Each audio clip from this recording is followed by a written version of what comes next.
ఎవరైనా సరే ఆరోగ్యంగా ఉండాలంటే శుభ్రత పాటించాలి. మరి శుభ్రత కావాలంటే ఎలిం ప్రొడక్ట్స్ వాడాలి.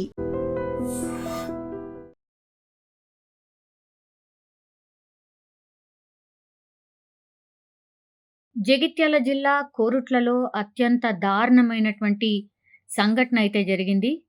ఒక రకంగా కుటుంబ కలహాలతోనే, అంటే తోడికోడళ్ళు కలిసి ఉంటారు. అత్త, తోడికోడళ్ళు అట్లాగే పిల్లలు వీళ్ళందరూ గూడా కలిసే ఉంటారు. అందరూ గూడా చిన్న పిల్లలే. అండ్ వీళ్ళు, అంటే వీళ్ళ భర్తలు ఎవరైతే ఉన్నారో వాళ్ళిద్దరు గూడా కవలలు. సో, వీళ్ళందరూ గూడా ఉమ్మడి కుటుంబంగా ఉంటున్నటువంటి పరిస్థితి. అయితే ఈ పాప ఇన్సిడెంట్‌లో మనకు కనిపిస్తున్న ఈ పాప పేరొచ్చేసి హితిక్ష. ఆమెకు కేవలం 5 సంవత్సరాలు మాత్రమే. అయితే హితిక్షను ఒక పథకం ప్రకారం చంపేశారు. ఇదే ఇప్పుడు కలకలమైతే క్రియేట్ అవుతోంది. ఆహ్, ఎవరైతే మమత, అంటే తోటికోడలు, ఇంకొక ఆమె పేరొచ్చేసి మమత. సో, ఆ మమత వాళ్ళ పిల్లలతోని, మమత వాళ్ళ పిల్లలు, అట్లాగే వాళ్ళ తోటికోడలు పిల్లలు ఇద్దరు కలిసి ఆడుకుంటున్నటువంటి టైంలోనే దాగుడు మూతలు ఆడుకుంటూ ఆ పిల్లలందరూ గూడా పక్కింట్లో వెళ్లి దాక్కున్నారు. మమత ఎవరైతే ఇప్పుడు ఈ చిన్నారిని చంపేసిందో, మమత వాళ్ళ కూతుళ్ళు పక్కింట్లో వెళ్లి దాక్కున్నారు. అయితే ఇంకొక తోటికోడలు ఎవరైతే ఉన్నారో, తోటికోడలు వాళ్ళ కూతురు హితిక్ష బాత్రూంలో వెళ్లి దాక్కుంది. సో, అదే అదునుగా భావించింది మమత. తన వెంట తెచ్చుకున్నటువంటి కత్తి గావచ్చు, కట్టర్‌తోని ఆ చిన్నారిని గొంతులో పొడిచేసింది. అక్కడికక్కడే ఆ చిన్నారి పాపం ప్రాణాలు కోల్పోయినటువంటి పరిస్థితి. కేవలం 5 సంవత్సరాలు మాత్రమే. మరి ఆమెకెట్లాంటి ఏజ్ కూతుర్లు ఉన్నారో, పిల్లలున్నారో సేమ్ ఆ పాప గూడా అంతే. కానీ తోటి కోడలి మీద ఉన్నటువంటి కోపంతోని ఇప్పుడు ఆ అమ్మాయిని హతమార్చినటువంటి పరిస్థితి. ఆ తర్వాత హత్య చేసిన తర్వాత బాత్రూంలో దాక్కున్నటువంటి హితిక్షను హత్య చేసిన తర్వాత మళ్ళీ ఏమీ ఎరగనట్టుగా అమ్మాయి మిస్ అయింది, కనిపించట్లేదు అని జెప్పి ఈ కుటుంబ సభ్యులతోని అందరితోని వెతకడం స్టార్ట్ చేసింది.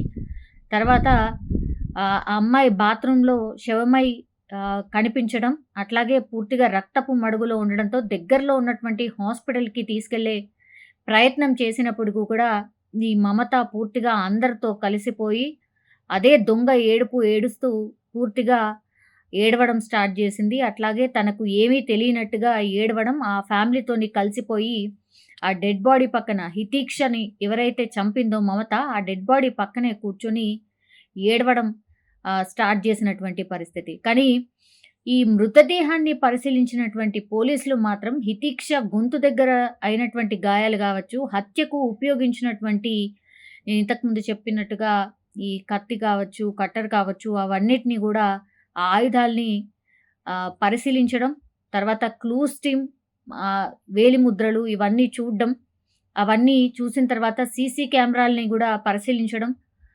ఫోరెన్సిక్ నివేదికను గూడా తీసుకొని రావడంతో చివరికి ఇప్పుడు ఏకంగా తన పిన్నే, అంటే హితిక్ష వాళ్ళ పిన్నే మమత, ఆమెనే హత్య చేసినట్టుగా గూడా తేల్చిన పరిస్థితి. సో, తన స్టైల్‌లో విచారించిండ్రు పోలీసులు. మమత ఇగ తప్పించుకోనటువంటి పరిస్థితుల్లో నేరాన్ని ఒప్పుకున్న సిట్యుయేషన్ అయితే కనిపిస్తుంది.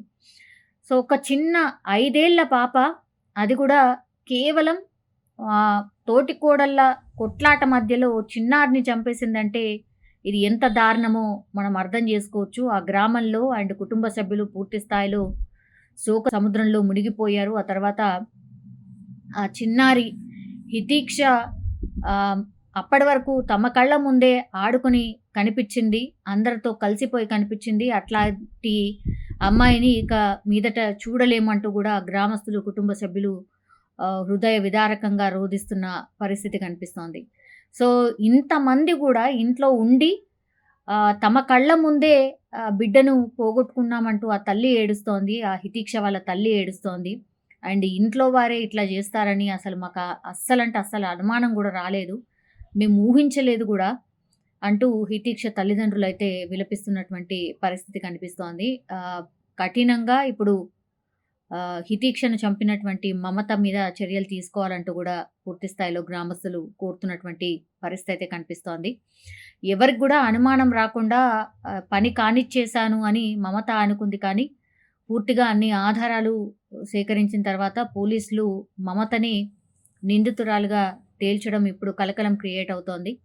సో జగిత్యాల జిల్లాలో జరిగినటువంటి ఈ ఘటన ఇప్పుడు కుటుంబ కలహాలు ఎంత ప్రాణాంతకంగా మారిపోయాయో అని చెప్పడానికి ఉదాహరణ అని కూడా చెప్పొచ్చు. బట్ కఠినంగా శిక్షించాలి మమతని అంటూ కూడా గ్రామస్తులు, కుటుంబ సభ్యులు ప్రస్తుతం అయితే డిమాండ్ చేస్తున్న పరిస్థితి. మనుషుల మధ్య ఇట్లా ఇంత ద్వేషాలు అండ్ ప్రాణాలు తీసే అంత కసి ఎందుకు పెరుగుతుందో అర్థం కావటం లేదు అంటూ కూడా ఈ ఇన్సిడెంట్ తెలిసినటువంటి వాళ్ళు కూడా మాట్లాడుతున్నటువంటి పరిస్థితి కనిపిస్తోంది. కానీ అత్యంత దారుణం, కేవలం ఇద్దరు తోటికోడళ్ళ కొట్లాట ఇప్పుడు చిన్నారి ప్రాణం తీసిన పరిస్థితి. నిజంగా ప్రస్తుతం ఉన్నటువంటి సమాజం దేనికి ప్రయారిటీ ఇస్తుంది? ఆర్థిక సంబంధాల చుట్టూ మాత్రమే తిరుగుతోంది. మళ్ళీ ఎన్నికలంగానే చాలా విరక్తి కలుగుతాను. మంచి అనిపిస్తుంది కదా, లేడీస్ కూడా ఛాలెంజింగ్ జాబ్స్ చేసినప్పుడు చాలా బాగుంటది. ట్రాఫిక్ అసిస్టెంట్స్ గా నియమించిన ట్రాన్స్జెండర్స్ అందరితో సాల్యూట్ చేయించుకుంటున్నారు. ఫుడ్ డెలివరీ ఇవ్వటానికి వెళ్ళినటువంటి డెలివరీ బాయ్ అనిల్ పై కళ్ళ ముందు పెళ్ళండి